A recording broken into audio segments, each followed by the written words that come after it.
Good evening. It's good to be back again. And this evening, we have a new topic to talk about.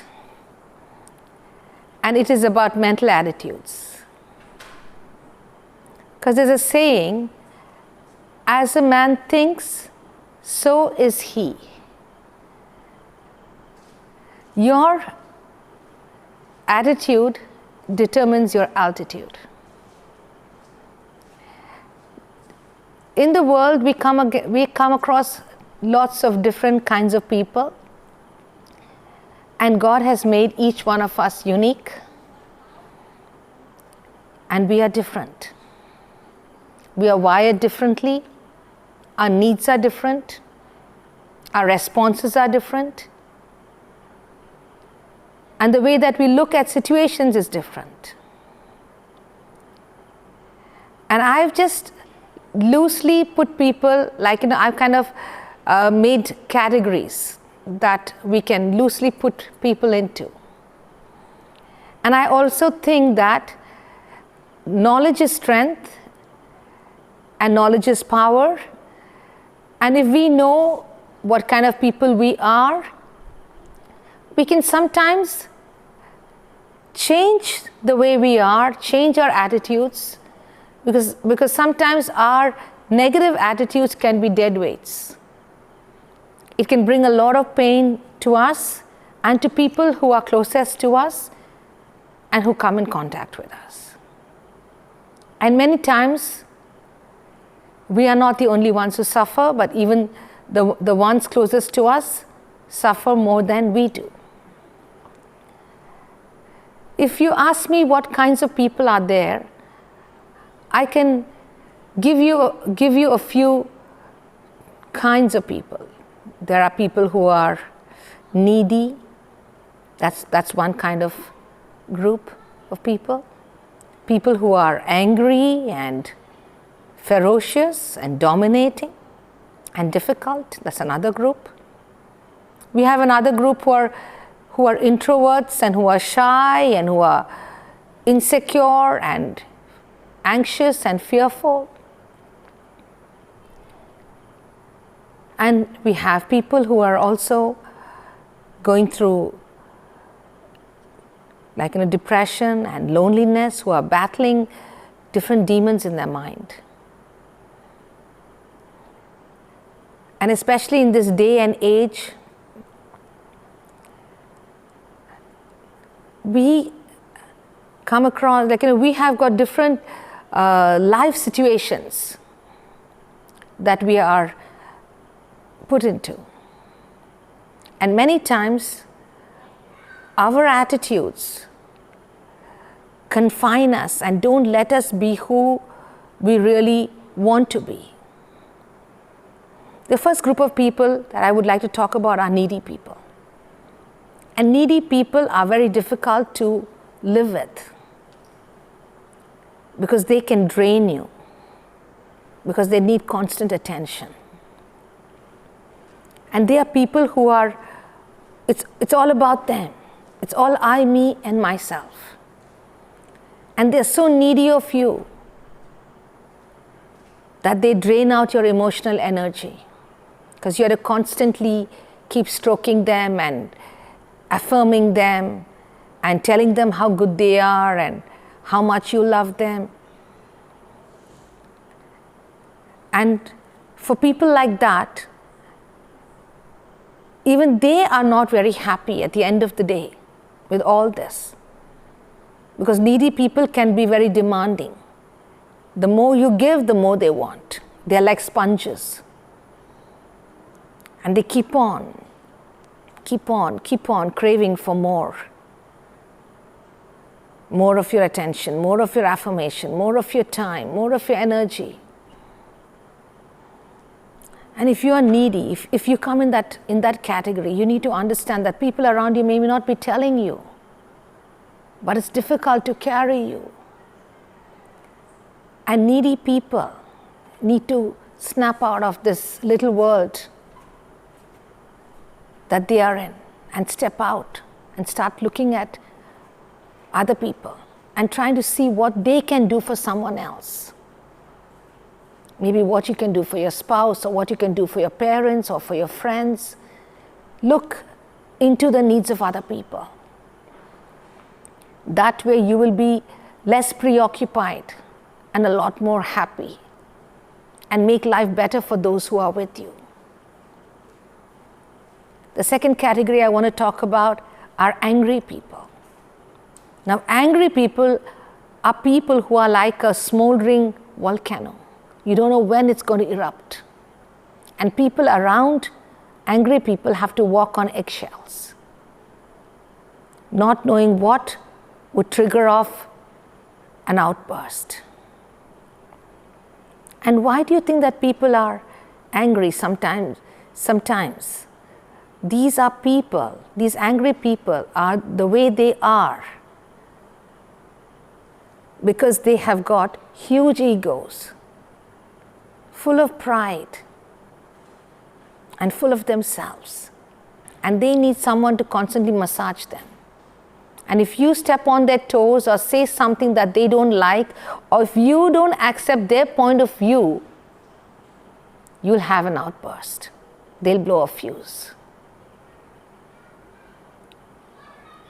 So maybe if you are an angry person, you need to know what are your trigger points. We've heard of this. Why don't you take a deep breath and count from 1 to 10? But then even before you say 1 or 2, sometimes you've already, blown a fuse.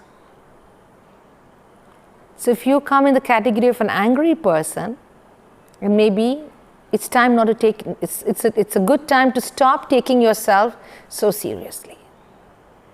Just chill out. Maybe it's time to look into your heart and say, hey, why am I so prideful?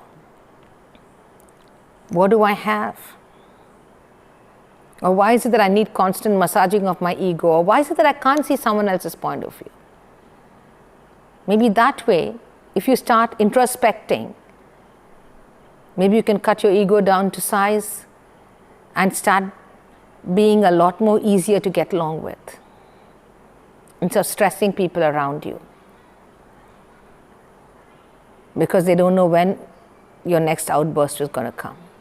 And at the end of the day, even when you are angry and when you come back home and you sit by yourself, you're not going to really like yourself. So it's difficult to live with yourself not liking yourself.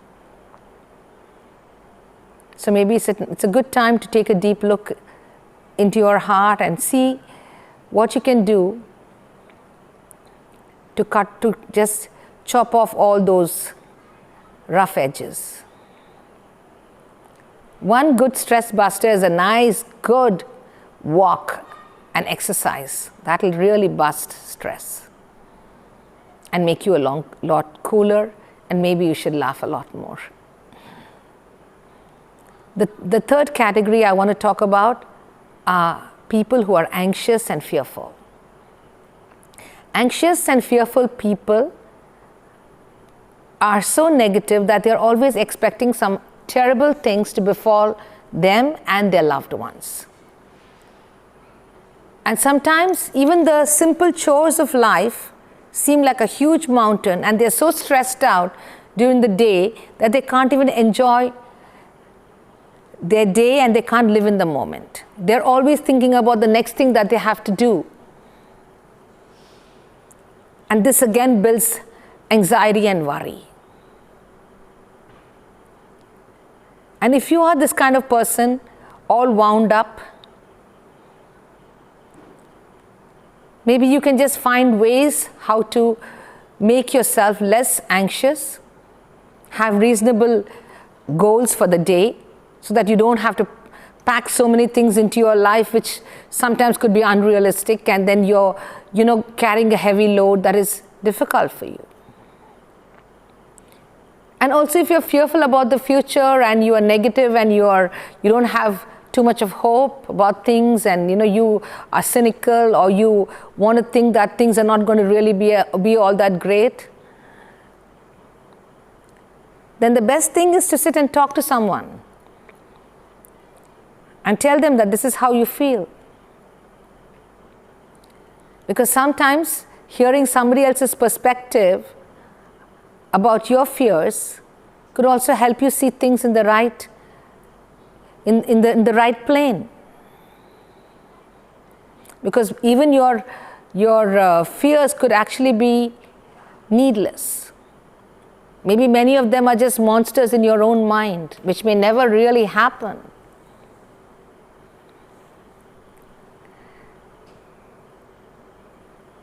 It's always good to have someone close to you with whom you can have a heart-to-heart talk and discuss issues with and help them, get them to help you to think things through.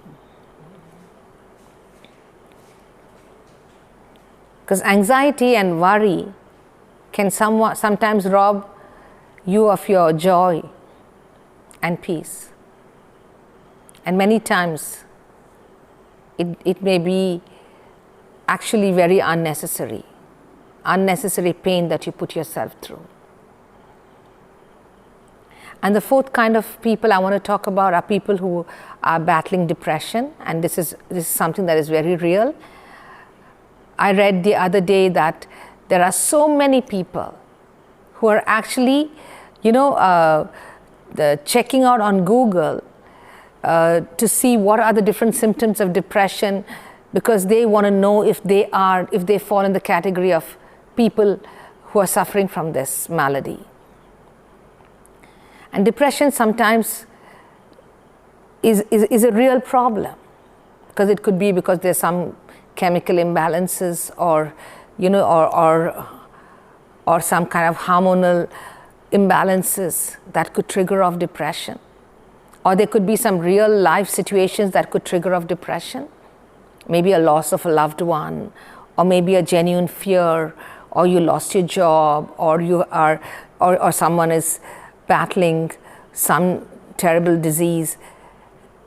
It's natural to go through depression, and it's always good to talk about it to someone. Because battling depression on your own is very difficult.